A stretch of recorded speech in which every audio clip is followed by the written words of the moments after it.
Chapter 4. Your king and country wants you. The shoeshine box was made of dark brown mahogany. It was twice as long as it was wide, with a gold-coloured clasp to unlock the lid from the base, which, when opened, revealed 3 compartments within.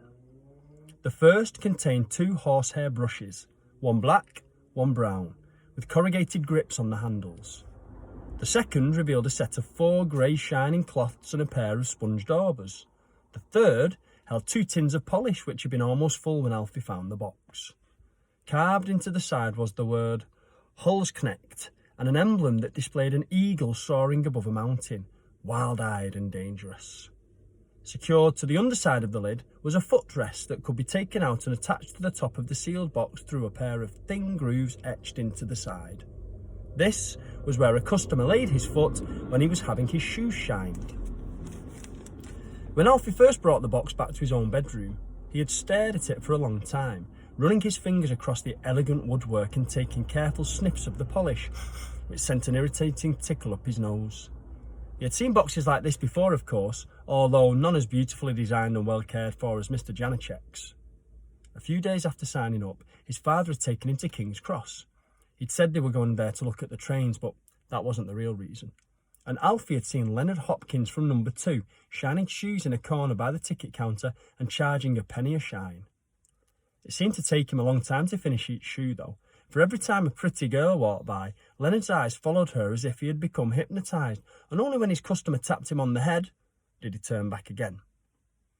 The last anyone had heard, Leonard was stationed just outside Bruges. He'd been in a field hospital for 3 months before being sent back on active duty. He wasn't even 17 yet. He'd mentioned Leonard's job to Mr. Janacek one evening, and Kalina's father had laughed and said that the problem with the English was that they always wanted someone else to serve them. The rich had their valets and footmen, their housekeepers and maids. The poor couldn't afford such luxury, so it made them feel good to have someone shine their shoes for them instead. It gave them a sense of importance. "But there are some things that we can all do for ourselves, Alfie," Mr. Janacek had declared, lifting a shoe in one hand and a brush in the other. "And this, my young friend, is one of them." Carefully examining the shoeshine box, Alfie felt certain that it had been in Mr. Janacek's family for a long time, a family heirloom, and that he had brought it with him to London when he left Prague, for the best reason in the world: for love. Maybe he'd even used it himself to earn money before he'd opened his sweet shop, or maybe he'd simply held on to it to shine his shoes. It was true that Mr. Janacek was always very well turned out.